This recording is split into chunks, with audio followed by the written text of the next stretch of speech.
Jazz itu way of life yang bagus. Cuma ternyata nggak masuk karena menurut dia kebagusan. Oh gitu sih, kamu nggak mau ngaku?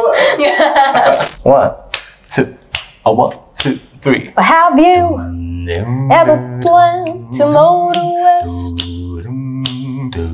Travel my way, take the highway, that's the best. I get your kicks on Route 66.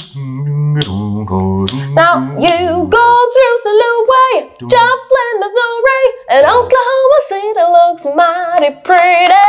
You see Amarillo, I Gallup, New Mexico, Flagstaff, Arizona, don't forget Winona, Kingman, Boston, San Bernardino. Won't you get a hit to this Charlie tip? Well, you made that California trip. They've got your kicks on Route 66. Route 66. Route 66.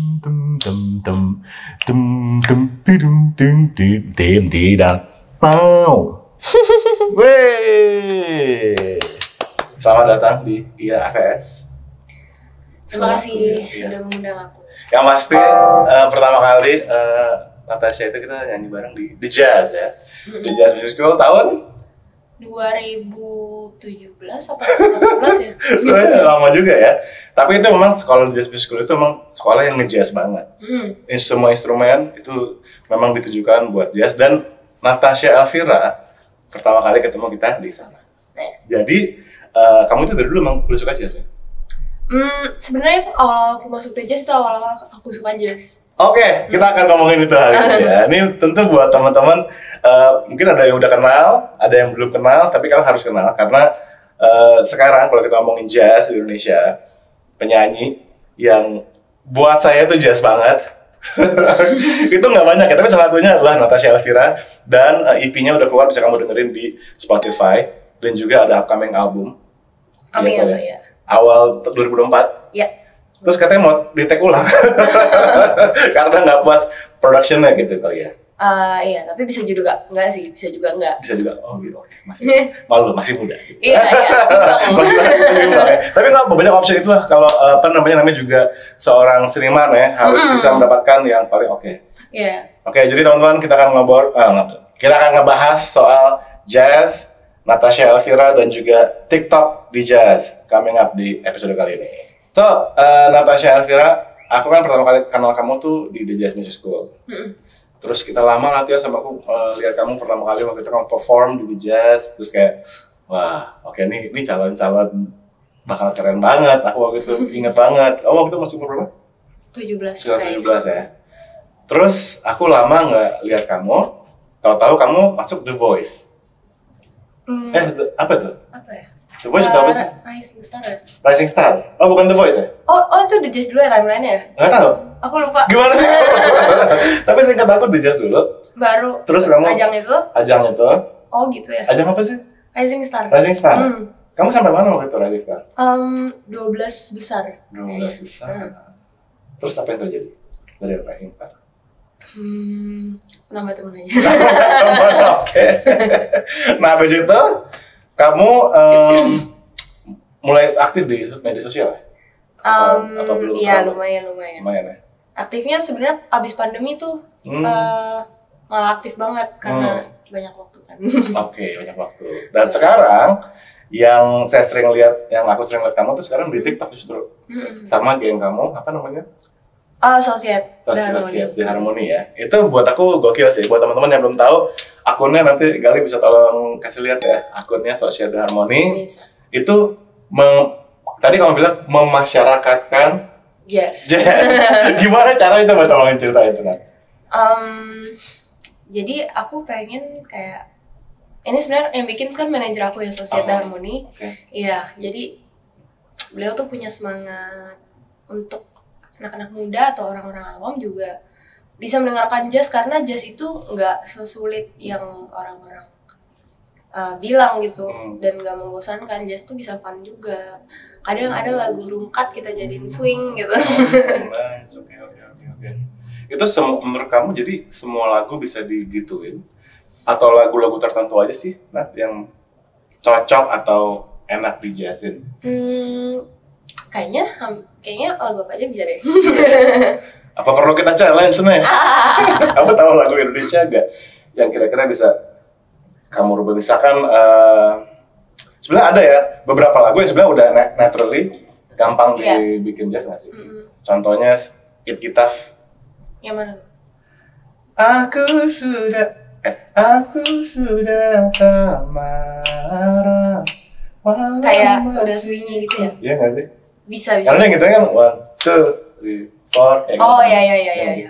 Tapi ada beberapa lagu yang dijazzin karena dia straight, either mesti ke Latin ya nggak sih atau bossa nova. Iya, paling lagu-lagu yang kayak pop banget tuh biasanya jatuhnya ke bossa ya.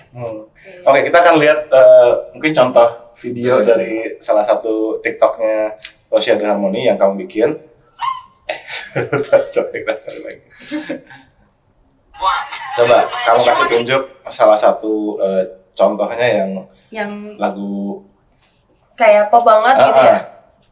Sempurna kali ya. Coba, tapi... boleh. Kita akan nonton sama-sama nih. Oke, ini. Di setiap langkahku, ku kan selalu memikirkan dirimu. Tak bisa ku bayangkan hidupku tanpa cintamu. Janganlah kau tinggalkan diriku, takkan mampu menghadapi semua. Hanya bersamamu ku akan bisa. Kau adalah darahku, kau adalah jantungku, kau adalah hidupku, tapi diriku. Oh sayangku kau begitu sempurna. Itu band? Iya, bandnya apa? Yang ngejam.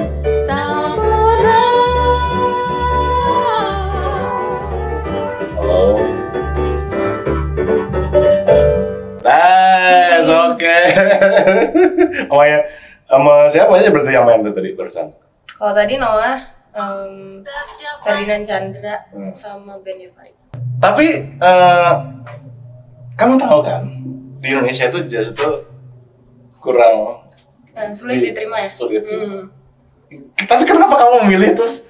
Ya udah gue emang sukanya jazz gitu.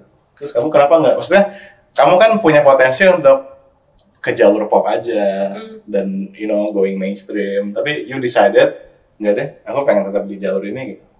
Apa yang membuat kamu konsisten di situ? Iya, yang membuat konsisten tuh, ya misalnya apa namanya, zaman-zaman pandemi awal tuh. pandemi awal 2019-20an gitu, kayaknya sih belum yakin juga sebenarnya waktu itu mau milih jazz. Bahkan sempat ada label dangdut gitu, kayak nawarin gitu mau produce aku. Tapi dangdut? Dia bilangnya sih mau produce pop, cuma kalau kayak ada yang dangdut angkot kayak pakai MIDI gitu loh, yang chat gitu. Iya. Produksinya simple, gampang, iya. Dia nawarin aku dan dulu aku yang masih nggak tahu mau kemana ya, kayak ayo aja. Aku gitu. Sempat berarti. Aku sempat nyobain coba bikin satu demo, tapi pop sih, pop gitu. Cuma ternyata nggak masuk karena menurut dia kebagusan. Kayak nggak masuk karena kebagusan. Iya. Karena emang mungkin dia nyarinya yang super simple dan easy listening gitu ya. Tapi itu benar sih, maksudnya memang kita kalau di dunia jingle juga ya, ini buat teman-teman yang mungkin di dunia advertising tahu jingle, ada tuh musik kebagusan. Iya benar. Karena memang musik berangkatnya dari untuk mau dijual. Iya kan? Jadi memang kalau kita bikin musik yang tujuannya nomor satunya buat dijual, emang harus ada tuh musik kebagusan tuh ada. Tapi kalau musik as in art, yang ada nggak musik kebagusannya? Nah itu aku nggak sampai hati untuk kayak menurunkan kualitas atau selera aku. Selera kamu. Menurut aku itu penting sih. Aku tuh sangat-sangat mendukung hal yang kayak gitu. Kenapa? Soalnya kalau kita pengen di dunia art, di dunia seni itu kita bisa konsisten, bisa panjang karirnya, itu nggak mungkin bisa sustainable kalau kita nggak suka ngerjainnya. Bener-bener. Aku nggak kebayang, kamu misalkan nih, kamu keluar akhirnya jadi gitu, keluarin lagu yang Misalkan pop tapi kamu nggak suka, terus kamu mesti tour, Nah, terus kamu bertahun-tahun dikenal dengan lagu itu, mungkin yang ada kamu malah. iya makanya. Oke, Iya. tapi itu very good point sih. Tapi bang bener ya, kalau aku juga tahu ada satu label, kita nggak tahu nama labelnya, nggak tahu nama artisnya, tapi duitnya banyak banget. Soalnya lagu-lagu itu yang benar-benar gede di daerah gitu. Iya benar. Oke, berarti kamu saat ini kalau udah keluarin EP, Udah keluarin EP ya. dan itu jazz banget ya, teman-teman bisa search Natasha Elvira. Salah satu lagu yang kamu andelin dari EP itu apa? Solak itu biang. Salah gitu, itu lagu Iya. bikinan kamu ya? Itu lagu biang. Nulis sendiri, geng. Ya, berarti kamu tuh benar-benar buat aku adalah gambaran seorang vokalis masa kini sih. Nah, Soalnya kalau menurut aku vokalis masa kini tuh nggak cuma nyanyi doang, iya nulis juga ya biasanya. nulis juga.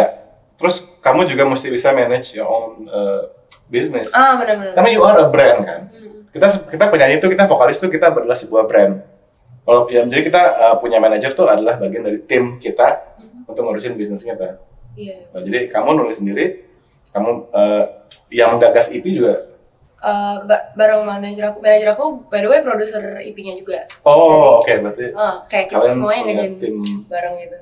Ya tim yang bagus itu memang benar-benar crucial banget ya. Iya. Oke, so Lucky to Be Young ya. Ceritain sedikit tentang lagu itu dong. Jadi lagu itu aku lagi. Aku bikin Oke. 2022 atau 2021 gitu. Pas kenalan sama temen aku. Jadi dia tuh kayaknya umurnya 10 tahunan di atas aku gitu. Oke. Dan kita baru kenalan, terus pas dia nanya umur aku berapa, aku bilang 20. Terus dia bilang, Solak gitu biang gitu. Terus langsung menginspirasi. Terus pas pulang aku langsung bikin. Dia tuh ngeliat aku dengan tatapan kayak penuh, aduh lu beruntung banget, lu masih muda, masih kayak belum banyak luka mungkin di hidup Belum lo. banyak luka gitu. dulu. Maksudnya kayak Oke. lu masih punya banyak kesempatan untuk ngelakuin hal-hal yang akan lu sesali ke depannya gitu. Oke. Itu yang aku tangkap dari tatapan dia ya. Tatapan dia. Oke. Akhirnya menjadi lagu. Iya. Apakah ini lagu pertama yang kamu tulis? Enggak, lagu Enggak. pertamanya yang sebelumnya kayaknya. Yang sebelumnya adalah? Si lagu Indonesia Aku Takut Mencintai. Oh, ini lagu pertama kamu. Iya, yang kamu single tulis pertama sendiri. gue. Tapi ini juga udah mulai berbau jazz. Maksudnya masih pop. Ini aku judulnya Aku Takut Mencintaimu Selamanya.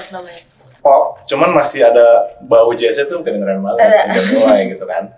Nah, kemudian kamu memutuskan untuk bikin EP, ada 4 lagu, So Lucky to Be Young, Tempting, lagu kamu juga, A Gifted Mind juga, Iya. sama ada satu lagu cover yaitu Bye Bye Blackbird. Bener. Kenapa milih Bye Bye Blackbird di sini? Karena di dunia jazz tuh kita biasanya kenal ada lagu standar ya, lagu-lagu yang biasanya dipakai sama musisi jazz untuk dijadikan lahan berimprovisasi dan berkreasi gitu. Tapi dari sekian banyak lagu standar, kenapa yang dipilih Bye Bye Blackbird? Karena Bye Bye Blackbird temanya juga kayak meninggalkan kegelapan gitu. Kayak aku bertransformasi dari Natasha yang gak jelas, gak tau mau kemana, ke Natasha yang gue mengambil jalan jazz ini dan gue siap untuk menjalaninya gitu. Oke, kelihatan dari 2 lagu ini lagu-lagu yang punya meaning tertentu buat kamu ya. Nah ya, Kalau gitu berarti Tempting sama A Gifted Mind juga ada meaningnya. ada juga sih Meaningnya apa sebenarnya. nih? Coba ceritain dulu. Kalau Tempting itu lebih ke percintaan sih, agak beda sedikit. Terinspirasi. Bukan kamu sendiri. Kok gitu sih kamu nggak mau ngaku? Oke. Kalau A Gifted Mind A juga Gifted tentang- Mind itu tentang ini juga mirip-mirip sih sebenarnya, tentang seseorang yang kadang-kadang tuh gini loh, kayak aku pas baru mulai solo, banyak banget teman-teman aku atau orang-orang terdekat yang gak percaya sama aku gitu loh. Ngapain sih lo solo buang-buang duit, rekaman, produksi, belum tentu balik modal gitu-gitu kan. Terus kayak aku menemukan satu orang yang sangat inspiratif dan dia selalu menyemangati aku. Dia punya visi kalau kayak udah nggak apa-apa, itu tuh investment, itu tuh buat masa depan lo, nggak usah terlalu pedulin kata orang-orang, yang penting percaya aja dan tetap lakuin terus apa yang udah kita rancang, as long as visinya jelas gitu. Luar biasa, luar biasa. Kamu main Bobby Blackbird dengan DC? Di cek. Coba dikit dong, naik banget. Tapi kita pelan aja ya, soalnya aku bukan main piano, maaf. Oke. Back up all my carol, here I go singing low. Bye bye blackbird. Well, somebody waits for me. Sugar sweet, so easy. Bye bye blackbird. No one here can love and understand me. Oh, what a hard luck story. They don't have me. Make my bed, light the light. I'll arrive late tonight. Blackbird, bye bye. Yeay, kamu keren banget ya. Penyanyi jazz di Indonesia tuh dikit, oke? Dikit, apalagi yang penyanyi muda benar-benar nulis lagu sendiri, keluarin EP dan upcoming albumnya authentic jazz gitu. Iya. Soalnya gini Nat, ini juga aku sering ngomongin sama Berry, kita kebetulan lagi mau bikin podcast juga sama Berry. Oh iya. Sekarang itu banyak jazz tuh yang permukaan aja. Kita bukan gatekeeping, aku sama Berry bukan berniat gatekeeping, cuma maksudku gini, kan kita tahu ya jazz itu kan punya long history, punya long apa sih scene, ada scene sendiri di Indonesia juga ada scene yang anak-anaknya jazz yang memang mereka pelajarin jazz. Cuman yang dapat spotlight itu biasanya yang permukaannya jazz. Nah di videonya si siapa namanya? Adam Neely. Oke. Kamu tahu Adam Neely nggak? Dia YouTuber gitu. Oh iya, tahu. Ya dia mempertanyakan apakah lo-fi adalah jazz. Pop sih sebenarnya. Iya. Aku setuju banget sih. Soalnya si Adam Neely juga bilang kayak lo-fi gitu sebenarnya dia lebih cocok dibilang mid-century pop. Karena emang ya di pertengahan abad musik pop ya kayak gitu. Oke. Iya. Karena kalau misalnya kita ngomongin jazz kan masih ada kayak Samarajo yang jarang di dunia mainstream tuh orang nggak tahu, padahal gila dia parah sih Samarajo ya. Atau kayak di YouTube channelnya si siapa? Cohen? Aku nggak tahu. Ada vokalis gitu ya? Emmet. Iya. Ya maksudnya dia suka ada featuring gitu. Itu kayak scene tuh kayak gitu. Nah di Indonesia juga ada kan scene jazz. Oke. Tapi yang banyak didapat spotlight adalah yang bunyinya kayak bossa nova, swing. Tapi nggak di scene itu gitu. Maksudku itu ada. Tapi itu sedikit intermezzo mengenai jazz. Tapi aku merasa ini penting karena menurut aku kamu salah satu penyanyi yang konsisten banget gitu di dunia jazz dan kamu menjawab ya, itu karena benar-benar sesuai dengan kata hati kamu kan. Nah sekarang coba deh kalau kita ngomongin jazz, tentu kita akan ngomongin tentang improvisasi. Nah kamu penyanyi jazz yang suka improv in terms of sketching atau enggak? Suka tapi belum terlalu pede kali. Oh, oke. Soalnya emang ada penyanyi yang gitu kan, kayak dia sket banget gitu. Tapi buat teman-teman yang nggak tahu, sket tuh kayak baru kayak gitu ya, improvisasi pakai suara gitu ya. Tapi ada juga penyanyi yang lebih fokusnya tuh ke ngebawainnya the art of delivering the lyrics kayak Billie Holiday gitu kan, kita jarang dengar dia sket ya. Bener. Tapi ada penyanyi yang kayak Ella yang balance antara vokal sama sket banget. Atau ada yang improv banget kayak Bobby McFerrin gitu. Iya. Jadi kalau kamu lebih ke liriknya gitu. Lebih ke tengah-tengah sih sebenarnya. Oh, oke. Tengah-tengah Frank sama Ella gitu kali. Kamu seneng penyanyi jazz yang kamu dengerin? Iya Ella, terus Nancy Wilson aku suka. Nancy Wilson, oke. Julie London. Oh, berarti kamu senengnya yang kayak crooner style, classic jazz gitu ya? Nice. Nanti buat teman-teman nih yang mungkin lagi nonton sekarang yang juga tertarik sama dunia jazz dan pengen dalamin jazz, kamu punya ini nggak sih kayak kamu lewat sini aja gitu mendalami jazz gitu. Kalau Natasha kan dulu latihan sama. Tapi buat teman-teman yang gue pengen cari tahu lebih jauh gitu, kamu ada saran nggak sih buat mereka mendalaminya lewat mana gitu? Lewat mana ya? Kalau jazz kan kayaknya yang paling penting buat penyanyi swing feel-nya gitu ya. Tapi kalau aku ngerasanya kayaknya emang dari lahir nyanyinya tuh udah kayak gini. Oke. Karena kayak ngedenger Michael Jackson ataupun siapa ya, Beyonce gitu. Kayaknya kalau nyanyi tuh nggak ada yang kayak anak-anak sekarang yang gimana ya? Iya. Gitu-gitu deh pokoknya. Ngerti. Kayak pop banget terus Christian Rance. Iya, kalau Michael Jackson gitu kan kayak ya swingy gitu loh, khas pada zaman itu soalnya. Jadi emang kebawahnya sampai sekarang udah swingy gitu. Berarti kamu emang apakah di rumah lingkungannya suka dengerin kayak gitu juga? Enggak suka juga sih. Dari berarti mana ya? Kamu discover itu dari mana? Discover jazz itu dari mana? Sebenarnya dari dulu mantan aku suka jazz, makanya aku jadi ke situ nih arah pembicaraan dari oke. sosokan dengerin jazz, biar bisa ngobrol, malah jadi penyanyi jazz. Oke, bener-bener. Aku juga, kalau aku pribadi dulu gara-gara ngulik kaset kan. Terus nemu kasetnya Bill Saragi dulu. Oh, Gila Indonesia. Bill Saragi itu legend ya kan, pemain flute terus segala macam lah. Dari situ aku malah dengerin jazznya duluan, jazz Indonesia dulu. Oh gitu. Baru aku jarang ya. Makanya, nah kalau dulu tuh kita kan kalau ke Aquarius, toko musik ya zaman dulu kalau kita mau dengerin musik mesti datang ke toko guys, beli kaset atau beli CD ya kan. Nah kalau di Aquarius itu ada ini section jazz, ini section apa? Nah di section jazz itu salah satu yang dipajang adalah jazz Indonesia. Oh gitu. Gitu. Tapi emang discovering jazz tuh tiap orang beda-beda ya. Kayak kamu kan dari dengerin mantan, kalau aku udah discover di toko musik. Oke, terus sejak itu kamu berarti memang selalu senang sama jazz ya? Senang banget sama jazz, kayak paling nyaman aja di tenggorokan aku.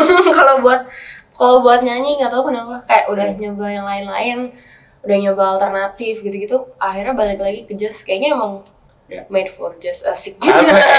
Asik. Tapi aku tuh adalah seorang vocal coach yang sangat percaya kalau setiap penyanyi itu boleh banget specialize di satu. Kan soalnya banyak vocal coach bilang kamu harus bisa semua. Kamu nggak harus bisa semua sih. Kamu menurut aku perlu nyoba semua. Nyoba ya benar. Tapi in the end, ya setiap orang punya ini masing-masing gitu. Jadi kalau kamu memang spesialis di satu hal gitu. Dan itu nggak berarti sempit juga, karena aku ngebayangin kamu collab sama band lain atau sama genre lain tuh kamu fleksibel banget, tapi tetap dengan gayanya kamu sendiri gitu kan, pasti kan? Iya pasti. Dan itu justru ngasih warna. Benar. Gitu loh. Karena setiap orang punya warna sendiri ya. Aku juga pernah lihat kamu waktu itu postingan kamu lagi perform di luar negeri, di mana waktu itu? Oh, Singapura mungkin. Itu lagi ada apa? Itu bagian dari tour aku kemarin. Yang aku EP? bikin. Iya benar. Oh gitu, jadi kamu bawain EP kamu tour sampai Singapura? Nice, main di mana waktu itu? Di Blue Jazz namanya. Gimana di sana? Kamu di sana main sama musisi sana atau bawa teman-teman kamu? Bawa teman-teman dari Indonesia. Oh. Ceritain dong gimana prosesnya tuh bisa dapat tempat di sana? Aku direkomendasi sama Mas Niel Juliarso Mas Niel, oke. Mas Niel tuh dulu pernah main di situ kayaknya. Terus aku hubungan langsung sama programmernya tempat itu, namanya Greg. And then kita main di sana 2 hari berturut-turut. Dan kagetnya show pertama itu mungkin 80%, show kedua tuh kayak 100% full gitu. Oh wow. Dan mereka emang ke situ mau nonton aku gitu. Kayaknya music scene di Indonesia, di Singapura mungkin bisa jadi nggak sebesar di Indonesia kali ya. Mereka kayak lack of choice gitu kalau di sana. I see. Dan mereka orang yang benar-benar apresiatif, dan di dalam situ tuh kayak nggak boleh ngerokok gitu kan, cuma bisa duduk dan nonton aja gitu. Jadi kayak konser lah ya? Iya, mereka benar-benar fokus, apresiasi 1 jam, 1 jam kali 2 malah, 2 sesi gitu. Dan dengerin musiknya aja gitu. Iya. Oh, dari mana bagus ya? Dan plus ngomong bahasa Inggris semua kan, jadi kan mungkin gampang juga kan? Iya, lebih gampang. Tapi kamu berencana nggak bikin lagu yang dengan genre kamu sekarang? Mungkin jazz, mainstream jazz, traditional gitu, tapi bahasa Indonesia? Sangat berencana. Karena misi aku tadi kan untuk memasyarakatkan jazz. Jadi sebenarnya mau bikin yang terlalu ribet-ribet atau susah-susah mungkin belum dulu, karena ya nggak bisa dipungkiri orang Indonesia belum bisa menerima yang terlalu berat gitu. Iya. Kalau orang itu sih bilang musik jazz musik orang kaya. Kamu bilang apa terhadap itu? Nggak juga deh kayaknya. Nggak juga. Karena malah jazz itu sebenarnya adalah struggle ya, kalau kita lihat sejarahnya. Itu jazz itu struggling banget gitu. Iya nggak sih? Cuma memang karena banyak dipakai di film Hollywood, image yang muncul jadinya jazz itu musik orang kaya dan berbaratan gitu kan. Di Hollywood kan kayak gitu kan pemandangannya. Benar. Oke. Jadi teman-teman yang belum dengerin EP-nya Natasha Elvira ada 4 lagu. Paru pawitu dero, bubara bebedure, paru pawede dero, biu daru deraru darui, obedude uderaru be, paru peru deriude. So we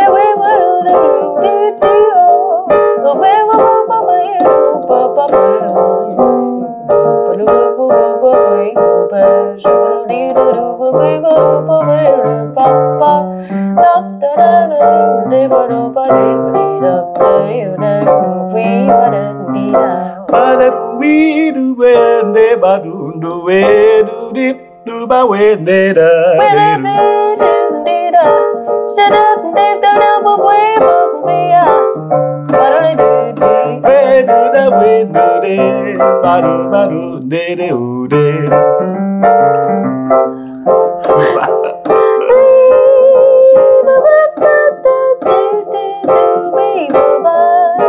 Benda baru bedaru beadu, dunda do paru de,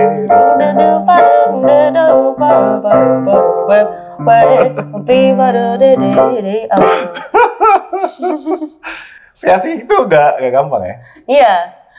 Susah ya? Kamu belajar gimana sketching dulu? Harusnya kan dari piano ya, kata orang-orang. Kamu main apa sih? Aku main cuma buat kompos lagu doang sebenarnya. Tapi kayak nggak bisa ya, aku nggak bisa ngebayangin not di otak aku gitu ternyata. Jadi pakai kuping doang deh sekarang. Oke, berarti kamu, tapi emang gitu sih, kamu kalau lihat musisi-musisi jazz zaman dulu juga belajar skate-nya ya di piano ya? Enggak, justru nggak pakai teori, nggak pakai apa. Ya? Kayak Ella gitu nggak berarti ya? Enggak.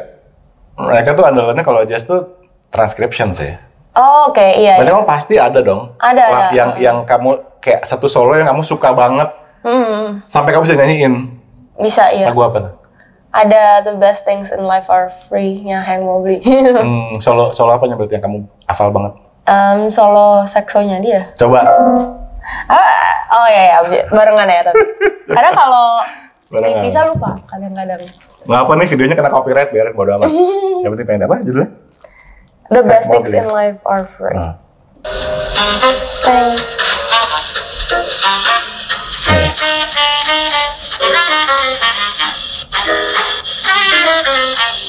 Lu bahas dulu belum?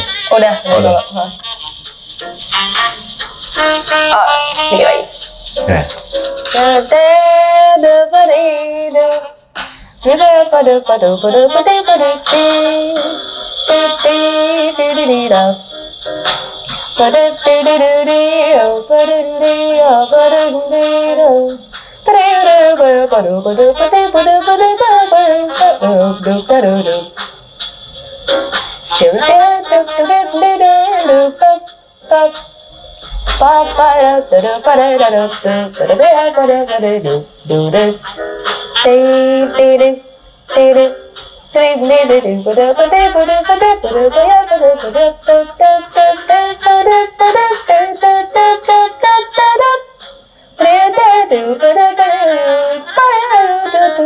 Dah gitu aja.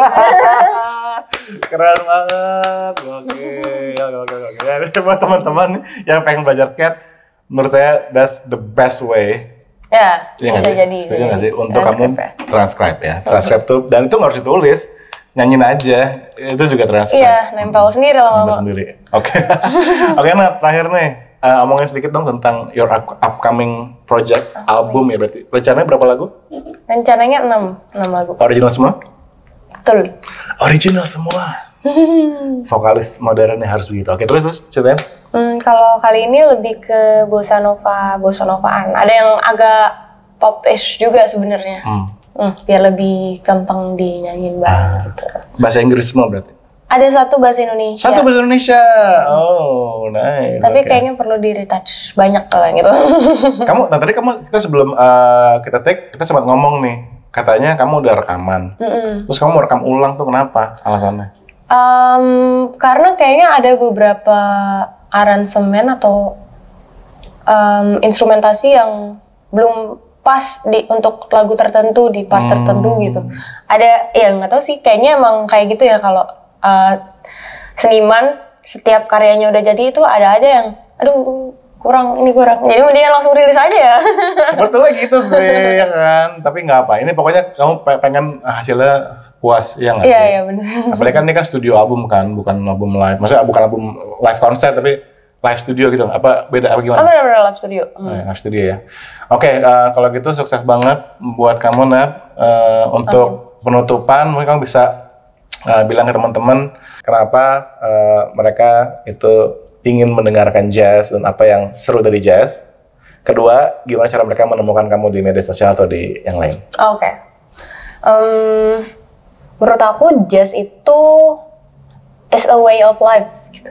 Buat anak muda atau Gen Z yang sering mungkin banyak mental issue gitu kali ya, kayak banyak juga di kalangan teman-teman aku juga. Jazz itu way of life yang bagus untuk diterapkan di dalam kehidupan, gak cuma musiknya. Karena jazz itu adalah mengubah sebuah note yang salah jadi note yang benar di konteks yang baru gitu. Kayak orang bisa mencet note apa, terus si instrumen lainnya bisa melengkapi dengan chord lain, dengan quality yang lain untuk sesuai dengan note salah tersebut kan.